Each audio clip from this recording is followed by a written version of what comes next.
What is up, my peeps? Joshua Smith here with another GSD interview, where every single week we interview top entrepreneurs, top real estate agents, top health and fitness professionals, and just straight up badasses that are out there dominating their space. So, today we got a rock star on the call, you guys. This is a dude, a young cat, 28-year-old, young rock star realtor. He's only been in the business for a few years, is already accomplishing what most people don't accomplish in their whole entire career. So, dude's been in the biz for 3 years.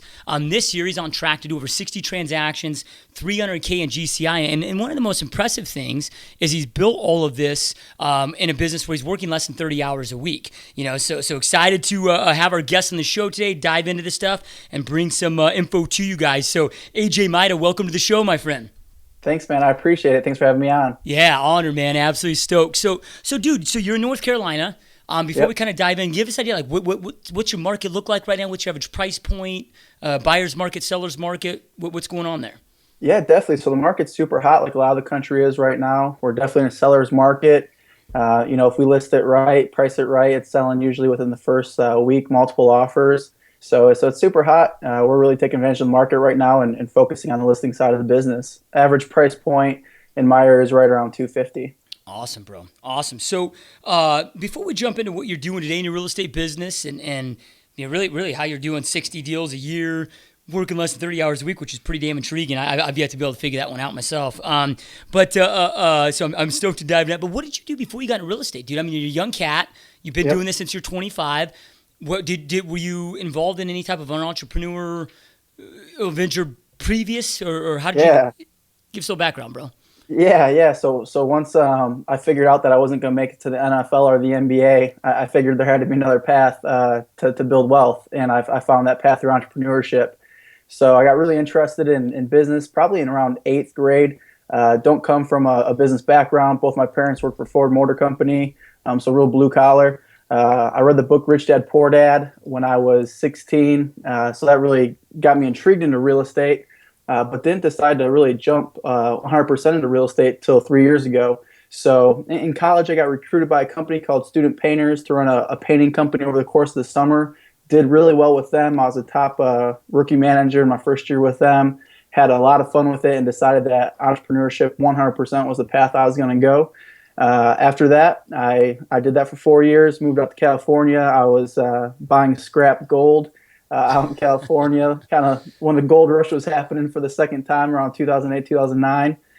Then my wife and I decided to move out to Charlotte. And when we moved back to Charlotte, start a painting company again. My goal was to start a professional painting franchise because that's kind of the business I knew. And I got sick of it after about 6 months and decided, hey, man, this is not for me. I wasn't enjoying the people I was working with. So I actually decided to open a gym franchise after I shut the painting company down. And my wife and I, we took a trip up to West Virginia to do some four-wheeling with some family. And during that trip, I actually broke my leg. I was going about 40. I flipped the four-wheeler, hit a bump, going too fast. The four-wheeler landed on my leg. It broke. And that weekend when I came back, I was supposed to go visit some gyms with my buddy to kind of check them out, see the kind of gym that we wanted to start. We're going to do a circuit training type thing. And I was laid up for a few months. So during that time, I went to my bookshelf. I have a couple hundred books on there. Half of them I've read. And one of those were The Millionaire Real Estate Agent by Gary Keller. And I was like, man, this is a way to make some real money in the real estate business.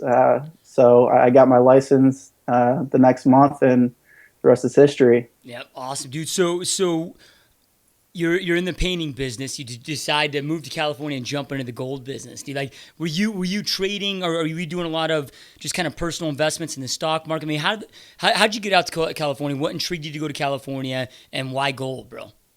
Yeah, so at the time, I was running my painting company through Student Painters in Michigan, and I saw my buddy at the gym. I was like, hey, man, if I could just make an extra $200 a month, doing what you guys are doing, that would be sweet. And I was like 21 at the time, and it turned out an opportunity opened up where I could join his dad's company. And the owner's son and I went out to California, started a division of that company. And what we were doing were gold parties. So we'd go into people's homes with cash money. There'd be a bunch of women there. We'd weigh up their scrap gold and buy it for cash. Yeah. And that was awesome. We took that company to new heights out there, and it was a lot of fun while I was part of that. Yep. So got out of that and moved to North Carolina. Yeah, dude. So okay. So you get into you're reading Gary Keller's book, dope book, awesome book, and you get into real estate. Yep. 90% of realtors fail in the first 3 years, right? So if you're in real estate school with 30 agents, at the end of this 3 years, there's only three of you left. The vast majority are done, right? So, and really, Right. it's like that first year is the most difficult. It's kind of the most important year to really lay that foundation. And so let's walk us through that, dude. So you read this book, you go get real estate, your license, and a lot of people get in this industry. They think it sounds so lucrative and cool, and then they realize, holy shit, it's a lot of Yeah. work. There's a lot to this that I Right. didn't realize. What was your first year like, dude? When you got in real estate, was it as easy as you thought it was going to be, or because of your background of just being a hustler, was it easier than you anticipated? Kind of walk us through what was going on and what your first year was like. Yeah, definitely. So my first year was 2013. At that time, I was still kind of wrapping up my painting company, still doing a little bit of sales and subcontracting work out. So for the first couple of months, I was a little part-time, 2013. But I wish I could say my first year was a huge success story, but it wasn't at all, man. I closed 6 deals. And the sad thing about it is I got Rookie of the Year in my office. So that was pretty cool, but only 6 deals, man. And what I found, because coming from the student painting background, like we knew if you knocked on doors for 1 hour, you'd get one lead. If you passed out 500 flyers, you'd get one lead. If you went on two estimates, you'd get one painting contract. And when I joined the business, I was asking people in my office, like, hey, what are the numbers? If I do this, what's the result going to be? If I make this many phone calls, how many listing appointments should I be able to go on? And nobody at my office had those answers for me. So I really spun my wheels for about 6 months trying to figure what those numbers were, because I just wanted it to be a numbers game like I was used to, and I finally figured out that the answer to that, it is a numbers game, the way I run my business at least, and it just took me a lot longer than I expected to figure that part of it out. Once I did, I started hitting expireds extremely hard. By the end of the first year, 2013, I had 20 listings in my inventory. And that propelled me into a good second year, 2014, where I sold 35 homes. So it was about what I expected. I just didn't have that clear cut path because I had no sphere when I moved here. I didn't know anybody. So I built my business on expireds, and I had to figure out what that was at the beginning. Yeah, yeah. In this business, and you're right, dude. Nobody treats it as a business, right? So, Yeah. man, and that's why everybody has these roller coasters, and it can be an uber predictable business. There's no reason that you should have a bad month unless you've chosen not to do the work, right? Right. So, all right, dude. So you get to expireds. Let's kind of hit that because that's a hot topic right now, dude. Because we're back into a seller's market. Everybody wants listings. So you go out there. Once you figure this out, you start dialing. You start working expireds. You really 1 full year into the real estate business. Now you go out there and rack up 20 listings on your own just on expireds. The other Right. intriguing thing about expireds is, yeah, you got to put in a little hustle, dude, but they don't cost you a Yeah. lot of money, right?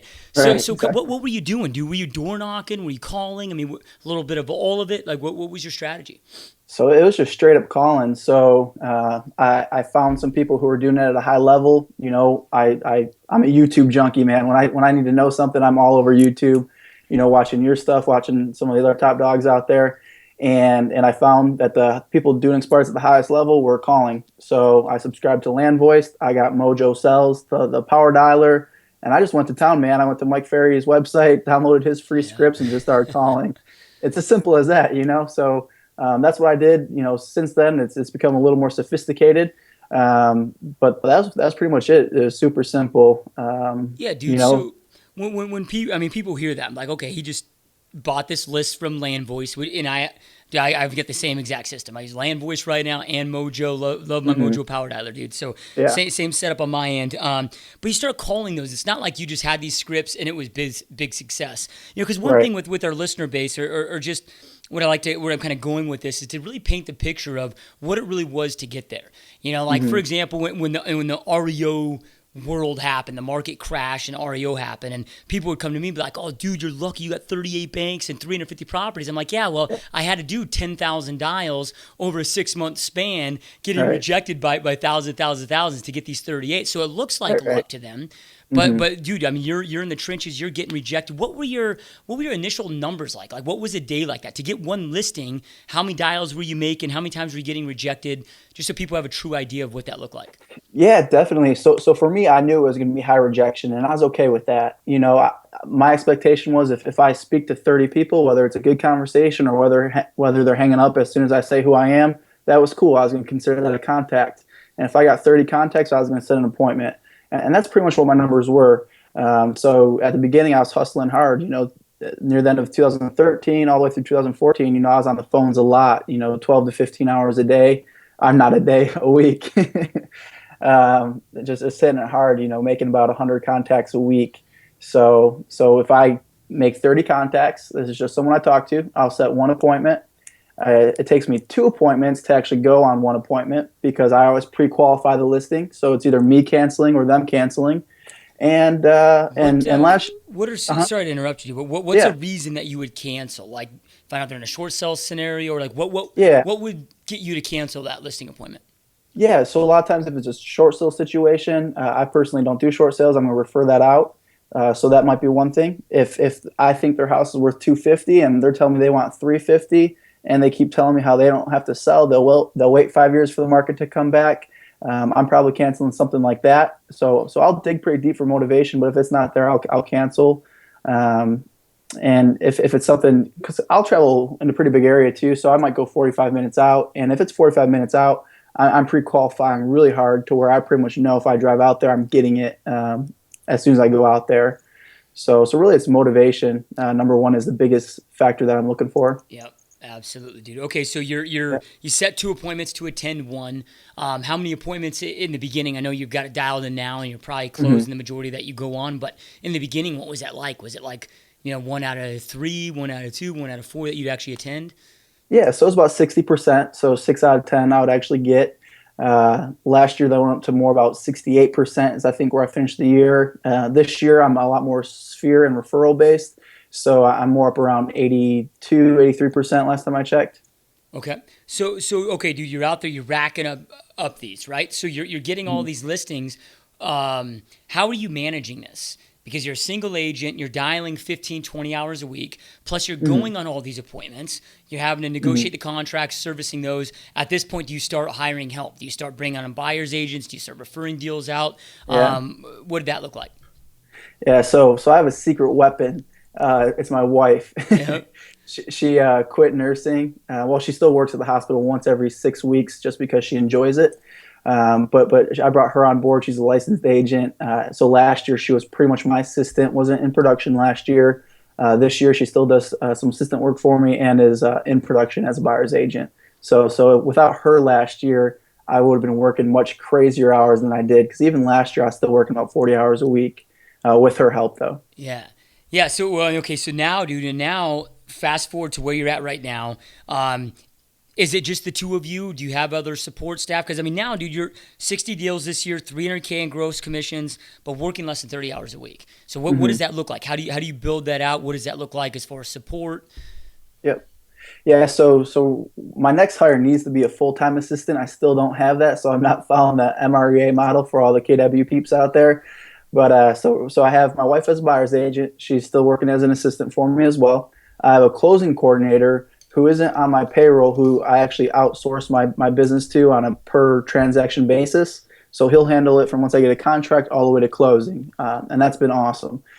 So that's been a huge help. I brought on another buyer's agent this year in the second quarter.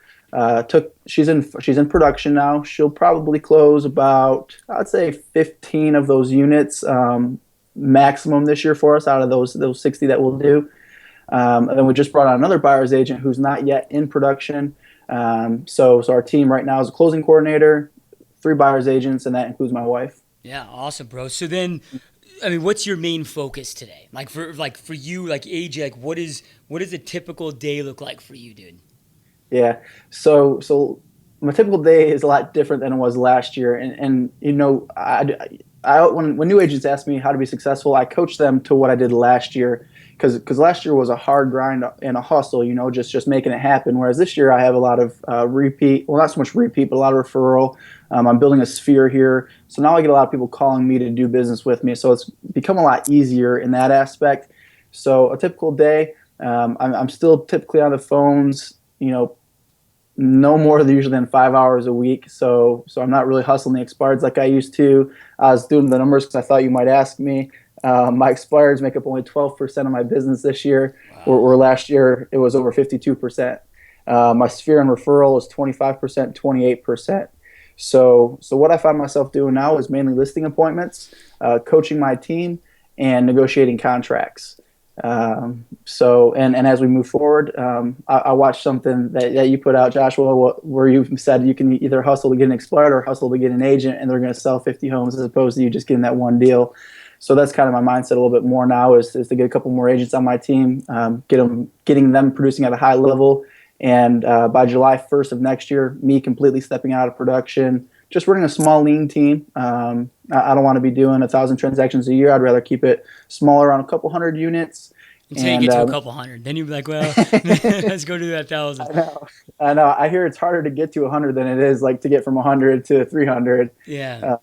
So I don't know if that's true or not. You would know. Yeah, it's almost just been you find the model and then you just duplicate it. Yeah. Right? So it's like, okay, I got this model when we did 60 deals. Now you can't duplicate yourself. Right? But that buyer's agent that, let's say she does 15 transactions a year, or maybe she does 20. Okay, well I can keep duplicating that, right? So to me it's all of the same. Just unlike you though. I mean, I grinded for like 100 hours a week for the first 8 hours, the end, being in the business. And then last couple of years, I mean, now a busy week for me is 3 hours in my business, and we're averaging around about 53 a month. And but it ends up being, it's the same thing, dude. You just keep scaling up. The path is all math, just like you're doing right now and what you're tracking right now. So let's talk about that because dude, I mean, you're a guy that knows your numbers. And I 100%, if there's two secrets in this business, and there's no secrets in this business, but if there were to be two, it's run the lowest overhead you possibly can, and know your numbers intimately. So you can plan, you can prep, dude. Then you never have to go in the red. You can make those decisions. If you can perceive a bad quarter coming up based on your appointment set, you can start scaling back. So I know it was your second year. We're kind of in your first year, your second year, where you got hardcore in that. How did you get dialed in to the point you are now? I mean, did you have a coach? Did you have a mentor, or is this just all kind of self-taught from your other entrepreneurial endeavors that you had in the past? Yeah, definitely. I'm a firm believer in coaching. I've already had, I believe, 5 different real estate coaches in my short real estate career. So it's been a combination of self-education, watching YouTube. That's huge. Guys like you that are doing these interviews and hiring coaches. I believe that I could get to where I am today without coaching, but it might take 5 to 10 years. So getting in coaching is all about, for me, collapsing time frames. So if I want to be an expert in something or operate at the highest level, I'm going to hire a coach to get me there faster. So it's been through coaching. Yeah, without coaching, I wouldn't be where I am right now. All right, dude. So you're dominating those expired second year in the business. Good chunk of your business. I can't remember what you said, like 80. I mean, it was a big chunk. Now, only 12% is that. So then you've learned to do something that most never do. Today, NAR right now, the stats right now are 88% of buyers and sellers. So they love their agent, would use their agent again. Only 11% ever do a repeat transaction. And it's not because over time their agent does a shittier job in their mind. It's because most agents neglect. They have this money tree in their backyard and they choose not to water it. And you've done a really brilliant job at that. So what are you doing what are you doing through the transaction? Are there any like special kind of wow factors that you're doing, or is it all just based in the, hey, after they close, it's our nurture follow-up? And what are you doing to maybe plant seeds for referrals? I mean, because that's a huge shift, dude, in only a 12-month period. Yeah, it is. And I would say that's actually the biggest area for improvement for us. Getting to where we are today was really throwing a lot of stuff together and just, running with it. So as far as, one thing I can point to that's wow factor, I can't really point to anything other than, putting our clients first and doing what's best for them and communicating and being responsive. But there's no magic bullet in that aspect. As far as keeping contact with them, it is reaching back out, through phone calls, not just emails, but we are sending out 2 emails a month, mostly video emails, just keeping up to date on the market. If it's spring, maybe some spring tips through video. So some educational videos and quarterly phone calls. Nothing. It's not rocket science that we're doing. Yeah. And I do want to get better in that area. Huge room for improvement. So I know that you're personally not doing a lot of expired calls, but I mean, is that something that you still have your agents doing in your team, or you still have other people within your organization doing? Because you get these new agents coming on, you've now got repeat business, but they don't yet. So you bring somebody new on, like, what are you doing right now to coach that brand new teammate to get up to speed and out there closing deals? Yeah, so right now all my agents are strictly working buyers, so they're just calling buyer leads. We've implemented some team door knocking this year, but it's not been on a consistent basis. It's been more when our listings were low, we got out there as a team and knocked neighborhoods together. But I'm just coaching them to convert buyer leads. So the buyer leads that we're generating are through pay per click. We use real estate webmasters, and they're just hustling those leads as well as all the sign calls we're getting from our listings. Awesome, bro. Awesome. So, okay, so doing expireds, you're doing your past client, your follow up, you're just putting them in your nurture campaign, you're staying in touch with them, providing great service.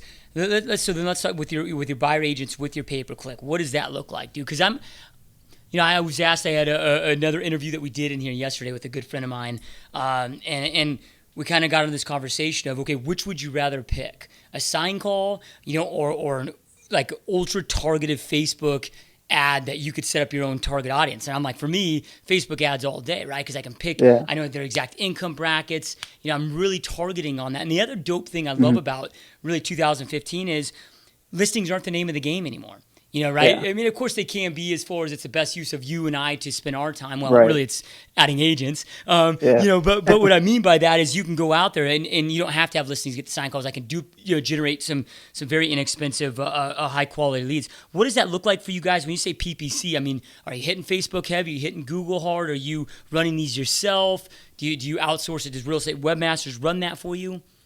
Yep, so it's just straight pay-per-click through Google. Real Estate Webmasters manages everything for us. So it's not my highest, I believe it's not my use of time right now to figure all that out, so I outsourced it to them. They're running with it. I wouldn't necessarily recommend pay-per-click as the first way to generate buyers leads. The way I got into it was kind of looking at it like, hey, if I can invest this amount of money and get this ROI, I'm happy with that, and we have achieved that. Although I think we could be getting a better ROI doing things like Facebook ads. So will I continue it at a high level like we are right now into 2016? I'm not sure, but right now it's working for us. Awesome, dude. So when you as an entrepreneur running this real estate business, what kind of an ROI do you look for? Because people are like, well, it's working, right? I put in $1, I get $2 back. Well, that might be working, but you might be able to put that $1 in over here and get $5 back. Yeah. So I mean, what are kind of the numbers that make you happy? Like, what do you like to see, dude? It's kind of a minimum. Yeah, I'd like to see 10x. Although I will say my expectation for Real Estate Webmasters for the first year was if I got a 5x return, I would have continued it. And we are seeing about a 5x return on Real Estate Webmasters. We put 1,000 in, we're getting about 5,000 back. So we've been happy with it overall. But ideally, I'd like to see a 10x return. Okay, awesome, bro. All right, dude. So then you've got it to the point now that you're working 30 hours a week. Like what are you doing the rest of your time, dude? Are you in there now looking for other? Because you're an entrepreneur. You're that guy that's always you're a creator. Right? Yeah. We're us entrepreneurs, we're just unemployable, dude, is what it boils down to. We always got to be creating new epic shit. We get bored really fast. Like what else are you doing out there? I mean, is it just this? You just kind of enjoying life right now, or you have other things that you're building right now on the side?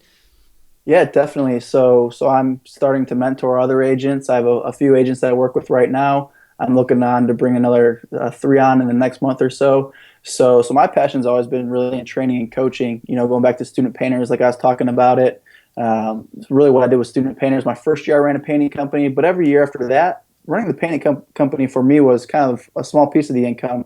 What my job was to go out there and actually coach and train other college students and teach them how to run their own painting business. And that's where I had a lot of fun with that. So that's what I'm doing now. My goal is just to have a very small group of individuals that I'm working with, agents who want to build a business like I have. This year I was forecasting my numbers. I should net around 200,000 this year, working less than 30 hours a week. So I approach the real estate business as kind of a lifestyle business to where figure out what your goal is and then work towards that goal. So that's what I want to mentor other agents to do. I find in this business, and even me too, being so competitive, I see other agents doing 100 deals a year, 200 deals a year. And for me at the beginning, I got caught up in that too and was like, man, I want to have a 20 agent team, doing 1,000 deals a year. That's going to be awesome. But then it was like, really, well, what's more important to me is taking a lot of vacations and time off with my wife and going out on the lake and hiking and doing those things that I like to do. while creating a good income. So that's kind of going to be my niche, is working with people who want to run their real estate business like a lifestyle business. Yeah, no, and I love it. That's what I love about real estate, dude. Is it can Hmm. be there's 1,000 ways to skin a cat, and it can truly be whatever you want it to be. I Yeah. had another a good buddy of mine who was on the show, Brain and Hal. Real similar Hmm. setup to yours, man. I mean, he's been doing this for about 12 years now, but he's got a team. I think right now he's about a team of 6. And they Hmm. do about 30, 40 million a year in production, and That's that's his awesome. thing. He works Monday through Thursday. Like on the weekends, he's up in the That's cool. mountains doing something. He can't, and he's really created this epic lifestyle. To him, it's Yeah. lifestyle first, and then let me create a Yeah. business that supports my lifestyle. Yeah. Where and everybody's different. And then you got freaks like me that are just so Yeah. addicted to the grind. It's nothing about the closings.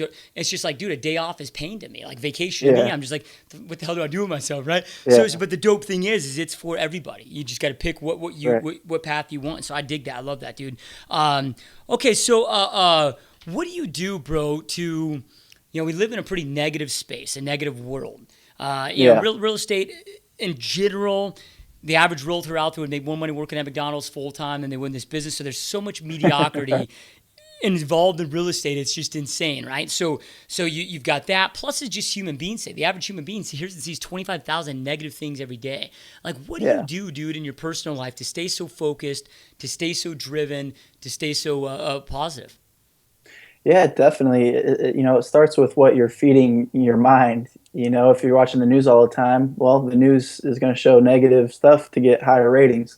So I really don't watch the news. It's all about, listening to motivational stuff through podcasts, YouTube videos. So if I'm driving, I'm usually listening to someone like Jim Rohn, Zig Ziglar, Les Brown, the old school guys, or listening to some podcasts like yours or some other real estate related podcasts. Reading books. So always just reading and listening to good positive stuff. And what I found too, one thing that I'm really working on this year is, I love books. I'll buy 10 at a time. My Amazon wish list is like 70 books long, Yeah. and I just keep adding to it. And I never go to my wish list because so many people just keep recommending new ones. So I'll just buy those ones. I have so many books on my bookshelf that I've never read. And before, my goal used to be to read a book a week. And what I found by doing that is I was almost consuming business books like I would a movie as entertainment purpose. So it's a lot better than reading the Twilight series or whatever. But still, it was just kind of in the ear, out the other ear. So this book here I got on my desk, The Compound Effect. I'm reading this with my team right now for the 3rd time. So it's become more of mastering books as opposed to just reading them. Just to say I read a book a week. So what I'm doing now is trying to master books. Going back to my top 5 and rereading those ones. What are your top 5? So The Compound Effect's definitely top 5. Success Principles by Jack Canfield. I love that book. Think and Grow Rich, Napoleon Hill. Got to throw that one in there. Number 4. What would number 4 be? Looking at my bookshelf. Number 4, number 5. Oh, Secrets of the Millionaire Mind, T. Harv Eker. Okay. Have you read that book? Uh-uh.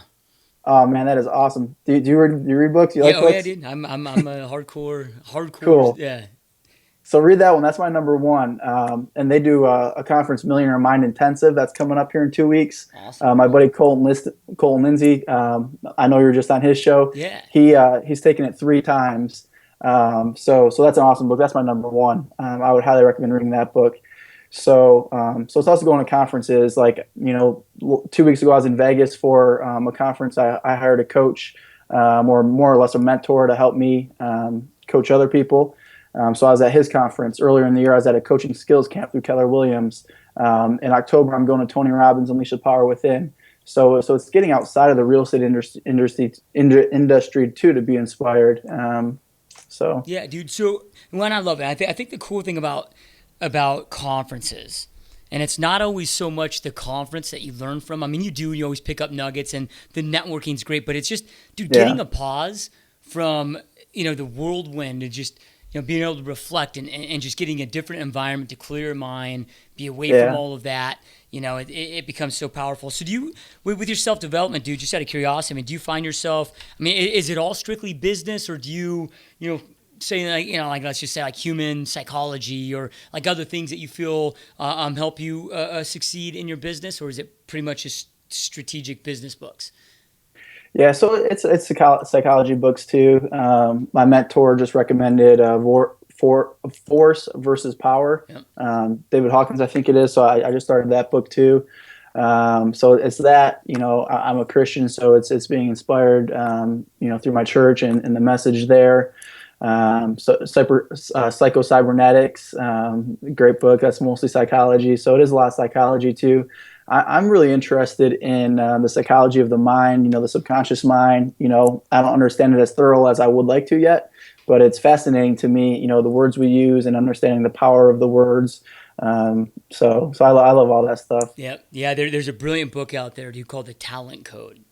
The So Talent Code, if you I haven't haven't read read The that. Talent Code, dude, go check it out. Go read it. It really, it's like Think and Grow Rich tells you how to think, right? Yeah. So The Talent Code teaches you how to learn. It goes out there and studies the biggest, hottest talent hotbeds all over the planet, like the Okay. best prodigies, whether it's singers, composers, athletes, whatever come out of, and they really teach us how neurons in the brain works and the myelination. I It's love pretty that. powerful, dude. So, all right. So, Cool. so, like, what do you do then for, because you're continuing to level up. Say, here's where I'm going. So, man, okay, I got my real estate. Most people where you're at right now. Hey, dude, I'm working 30 hours a week, netting 200 G's a year. Like Mhm. most, good's the worst enemy to great, right? So most people Yeah. will be like, okay, I'm going to get stuck in the good zone. I'm just going to be comfortable with that. And you keep pushing. You're like, nope, that's not good enough, dude. I'm going to keep expanding my team while I expand my coaching organization and hitting Mhm. that. So what do you Yeah. do for goal setting in your life and to make sure that you're constantly leveling up and not getting stuck in those comfort zones? Yeah, so part of it's like we already talked about, surrounding yourself with people that are doing bigger things than you are. That's huge. Constantly reflecting on where I want to go. So, probably twice a year I'll rewrite what I call my dream story or my dream future. So I want to make sure that what my dream future is in line with what my actions are currently today. Uh, I would say the biggest motivating factor for success for me and what drives me is um, come from a place of true freedom, freedom to go where I want, when I want, to not be tied to any certain place or thing, and to not have any money issues ever. Growing up, money was always tight in my family, and I've seen arguments from that. And, that was always a place where I never wanted to go in my life. So that's a big driving factor for me too. But it's never about the money. It's always about being the best you can be. I had a great conversation with a mentor of mine recently, and we were talking about how I'm 28, making pretty good money, and how like you said, good is the enemy of great. And I found myself a little bit in a little lull, feeling good, yeah, making good money, but I wasn't fulfilled. And what the big epiphany was for me in that conversation was you'll never be truly fulfilled until you're living at your full potential. So I always just strive to live at my full potential, whatever that looks like, and we're all creatures of God. So I think that potential is pretty high, and I'm going to keep shooting for it and never stop. Yep. Yeah, it's one of those things where you really never reach your full potential, right? I mean, Yeah. you get to hear like, okay, I'm capable of more, but Yeah. that's that's the game, man. That's what makes it so Yeah. exciting. So, Yeah. It's fun. how do you just kind of on a personal note, how is it? Is it a struggle working with your wife? Right, so we get a lot of people that are in the same situation, whether they're husband and wife teams. I had my wife working within my organization for a little bit of a time, and because then it's like there is no separation. It's like we can just get home and then, hey, how was your day? This. It's like now you're just living and breathing this. I mean, is it something that is constant work on that? I mean, how do you balance that, dude? Because there's so many people, especially in real estate, that are those husband and wife teams. Like, how do you guys separate that and balance that? Because it sounds like you guys are vacationing a lot. You have an epic marriage. How do you kind of you're together all day doing business? How do you separate it and make sure that the marriage is still getting the work the marriage needs? Yeah, definitely. So, by having separate roles, that's huge. So she takes over the buyers completely, and if I have a task that needs to get done, she'll do it. She looks at me as a leader in a very good way, and she follows my direction. She's very task oriented, whereas I'm kind of more big picture. So we get along good in that aspect. But really, man, we're best friends, dude. We have a good time with it. I would say if we were hustling 50, 60 hours a week in the real estate business, grinding it out, it would be super stressful. But the way we set it up for us is it's low stress. It's fun. We enjoy what we're doing. I don't try to coach her like I would my other agents. If she's not making all the dials that she should be and she knows she should, I'm not saying, hey, what are you doing? I'm just like, cool, you're my wife. You're going to do what you want to do. These are our goals, and she's working hard to get there too. But I'm not trying to hold her accountable to that kind of stuff. I don't believe in a husband-wife situation. If you're working together, you can be holding each other accountable in that aspect. I don't think it's fair for the marriage to be in that kind of coach-student relationship.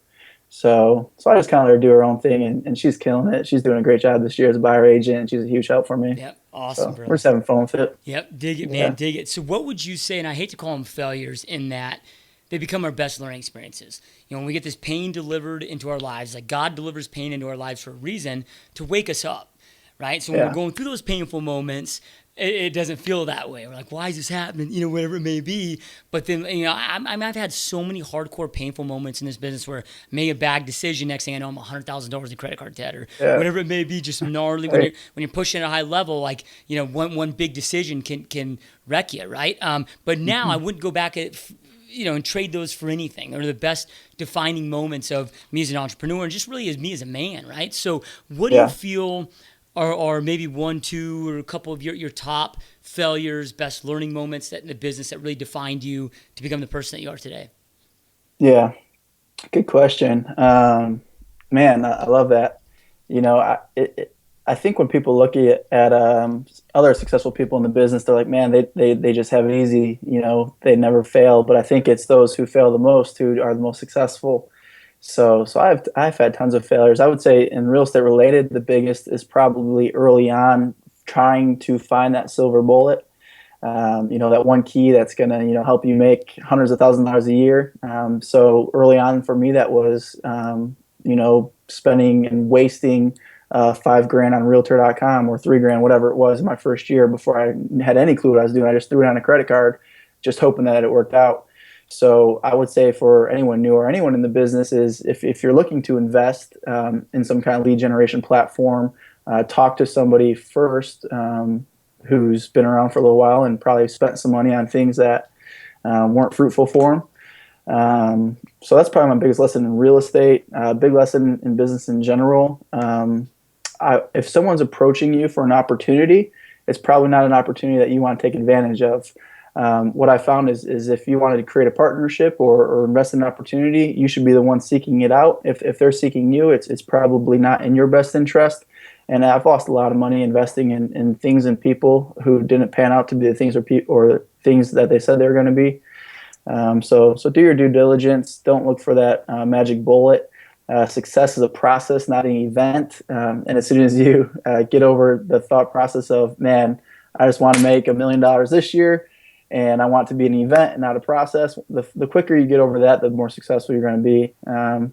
So it's just a process to success. So you just got to keep learning, keep moving forward. Love it, dude. So, and in the compound effect, talks so much about that. Darren Hardy's just such a brilliant guy. Have you read Entrepreneurial Roller Coaster yet? I haven't. Yeah. I heard it great though. He's a brilliant dude, man. I've done his insanity program, and he's just he's a really cool cat and talks about a lot, man. It's just that. People think, oh man, this success has got to be something romantic and sexy, and it's just those small, tiny decisions made over and over and over that compound over time. So, absolutely dig it, dude. So before I get into kind of the I've got two more questions. So one more question, and then I want to give our listener base an idea of how to get a hold of you. If somebody's like, hey, Josh's GSD grinds way too, we're like, AJ's my style, man. How will they reach you? But before I get in, do you have, because I know you're an athlete, right? So you were looking to get in the NFL, the NBA. So I'm guessing hardcore high school, collegiate athlete. Well, not that far. Okay. So anyway, you're an athlete, right? Athlete background. How important to you is health still today? And then do you have some type of a daily routine that you follow that you feel helps you become successful? Yeah, definitely. So fitness is huge. So my mentor teaches the 4 four F's, and this is what I live my life by, which is faith, family, fitness, and finance. I know if I do the first three F's in that order, which is faith in God and faith in myself, family, put my wife first, and then fitness, then my finance is going to fall into place. So there's been specific times in my life where I was in that funk, kind of in that comfort zone of life and not pushing myself. And it's always because I'm either not working out or not reading or listening to positive stuff or both. And as soon as I start to do those two things again, that's when everything else falls into place. So for me, it's working out, about an hour a day, 5 days a week, and starting the morning with bulletproof coffee. Yep. and yep, it's awesome. And a green juice, and then trying to eat clean. But my wife and I mean, we like our ice cream, we like our pizza, and we have a good time with all that. But for sure, when my diet's on point, my fitness is on point, is when I'm operating at the highest level. Yep, dig it, dude. Love it, man. All right, so how do people reach out to you, AJ? If somebody's like, hey, man, I got a specific question for AJ, or maybe they do want to get some information on your coaching program. I know you mentioned that you're looking at taking on a few more clients, so somebody's interested in that. How do people reach you? Yeah, definitely. So find me on Facebook, AJ Mida, MIDA, just like the Midas touch. Find me on Facebook, or you can email me, ajmida@kw.com. Either one's good. Hit me up on Facebook, message me would be cool. Okay, awesome, bro, awesome. So GSD mode exists. The whole reason I started this podcast really exists to try to wake people up, right? Like life is so brief. Blink of an eye, we're 84 years old, we're on our deathbed, and that internal conversation is, hey, did we piss away this one gift called life God blessed us with and go out, or did we go out there and create something epic, live life by design and create what we wanted to create? So, the podcast is really designed to give people that inspiration, but not just a bunch of inspirational, motivational fluff. Give them a lot of inspiration, a lot of motivation, but a lot of tactical steps that they can go out there and implement right away to go out there and create that success in their life. So, it's just kind of some parting words, encouragement, inspiration. Do you have any parting words for our listeners, for our guests that are listening to this podcast right now, to go out there and inspire them because life can be so dope, and you're living proof of that, right? Yeah. You're out there enjoying life, you're making money, and you're enjoying every aspect of your life and your family. Yep. So, you're living proof of this. What would you say to people to really inspire them to go out there and, create that epic life of their own? Yeah, definitely. So the biggest thing I've been focusing on lately is having clarity, clarity what you want. You can't hit a target that you can't see, right? So it's just, getting extremely clear on what you actually want out of life. And once you do that, start working towards it. So, practical, I imagine most of your listeners are probably real estate agents. So if you're not making any money and your goal is to make $100,000 a year, well, you got to do the activity to get there. For most new agents, it's probably going to be phone prospecting or door knocking, unless they have a large referral or sphere based, and still got to call those people. So if you're a new agent, I would pick up the phone and start calling people. If you're an agent listening to this right now and you're like, well, man, I'm making $200,000 a year and I am working 60 hours a week and I don't see my kids at night or on the weekends and this kind of sucks. I'm 30 pounds, 40 pounds, 50 pounds overweight. I want my life back. I would say, draw a line in the sand right now and decide to do it today. And what that looks like for you is time blocking, putting in your calendar the things that are most important to you, which are probably your family, and your fitness. So block time with your family, because they should be number one always, aside from faith. So time block that in. Once you time block time with your family, go ahead and put your fitness in, then schedule your business around it. So, talking about the guy you just interviewed, if you want to work 4 days a week, go ahead and block off Friday, Saturday, Sunday, and make those the days you're off, no matter what. So you just got to get clear first, get clear, and then work towards whatever goal you set for yourself. Yep. Love it, dude. Love it, man. So, and to our listener base out there, just how I end every single podcast, information without implementation is the start of delusion. Right. So, AJ's, dropped some awesome, amazing content here, but it does no good. If you're going to be that entrepreneur that goes to the conference, reads the book, but does nothing with it, it's not going to serve you in any aspect of your life. So get some nuggets, take something that you heard today, start implementing, take action on it. Action trumps all, and keep kicking ass. Thank you guys for listening. Go dominate. AJ, man, greatly appreciate you being here, my friend. Yeah. I know you're a busy guy out there slaying it, and we greatly, myself and the listeners, man, we appreciate you taking time out of your day to be here and sharing your knowledge with us, bro. Thanks a lot.